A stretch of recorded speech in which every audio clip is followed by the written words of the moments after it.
Welcome back to the Pulp Film Lab. Here with me, Lauren Poole, Alex Knight, and Lisa Lucas, our special guest for today. Mm-hmm. Yep.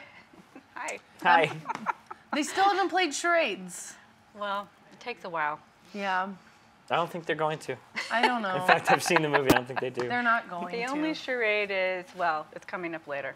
You'll find out in the twists. Yes, because this there's some twists. There's some twists in this movie. This thing's like a churro. It's a comedy, Churros aren't twisted. thriller, espionage, romantic comedy. That's how they Movie. How they listed it. And a movie. Also, they said All mixed together. they said the best Hitchcock movie that Hitchcock didn't make. Right. It's There's such a that. Hitchcock wannabe. It is. It's like a Backstreet Boy to In Sync. Excellent. Or the other way around. Well- Or Boys to Men first. 98 Degrees. Who's Oh, the first? boy. Get The out of Beatles? here. I don't know. Is the Beatles the first Well, boy band? Beatles. Those were boys that were in a band. Yeah, but Speaking they were of real. They Be- weren't. Beatles. They were legitimate. Yeah, speaking of Beatles, you made a documentary, right? And we have a clip. It has nothing to do with the Beatles. The However- But Southwest. it has people in it. The Beatles were people. Yes. We could find bajillions of links if we needed to. There's music. Let's let the audience see if they can make links, and then after we'll make them We'll if they discuss. don't. Okay. Cool. All right. Let's roll. Okay. Let's roll the clip. So this is Lisa. Wait This is a- a documentary that you produced. Yes, All right. with a whole bunch of other people. And it is, in a nutshell, the story of northern New Mexico Native women, and you know that big piece of history that doesn't exist for them at all in our consciousness. Now we have a film that talks about it. And what is the name of this film? It's called 1,000 Voices. Okay. All right. Let's watch. Women are the keepers of the culture, and with their courage and with their knowledge, the culture will survive. Just to know that that inner strength that we have is very powerful. 1,000 voices then is reflected in one voice. I was going to the University of New Mexico in the late 1960s. And right about that time, we were at the height of the civil rights movement, as well as the women's movement.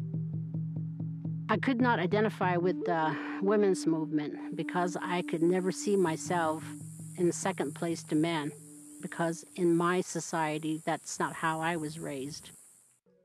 I can go over to Spider Rock and look at it and then reflect on how that's where the stories come from.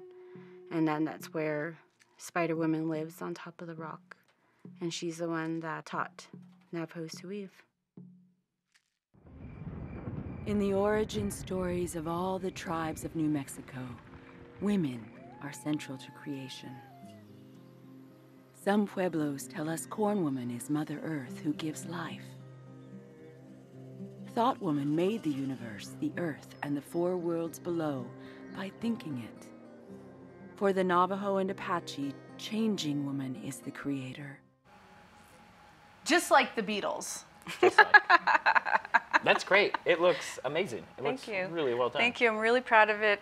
We all worked really hard on it. We just submitted it to Sundance, Tribeca Film Festival, and Hot Docs in Toronto. So we're hoping it's going to do well and mainly get the message out that Apache woman that you saw speaking, she was such a badass, I have to say. I mean, she never imagined growing up, and Lauren, you can relate to this, never thinking that you ever had to answer to a man, ever. You have the power. How did you know I relate to that? I just knew. I got a feeling. She knows my dad. Exactly. Yeah. Man, no, I want to see that movie. And yeah, northern New Mexico is just such a cool place, too. It's Really beautiful is. and really Really unique. is. There's so many stories to tell. And this one, I mean, it had never been told, really, the story of Pueblo Native women. And, you know, think about it. All you know is Pocahontas and Sacagawea, right? Do you even learn anything in school about Indian women ever? I mean, this is, you know, and it's just so sad. But this is really the tip of the iceberg. But at least we, you know, tell these women, you know, their experience.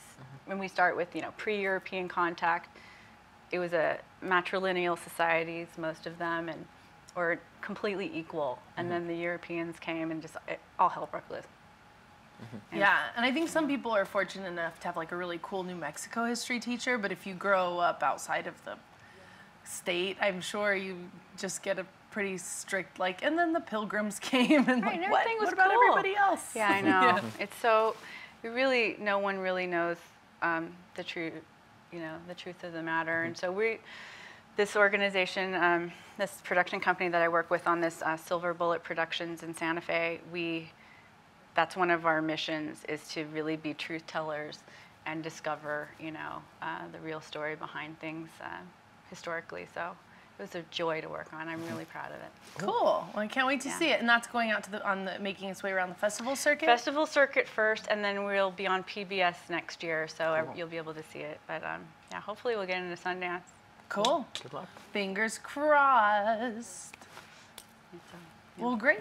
So coming back to Charade after this break, and then we'll also have coming up later for you Indie Insight with Dirk Norris. So stick around. We got more Charade, more Lisa Lucas, more Alex Knight, more me. See you later.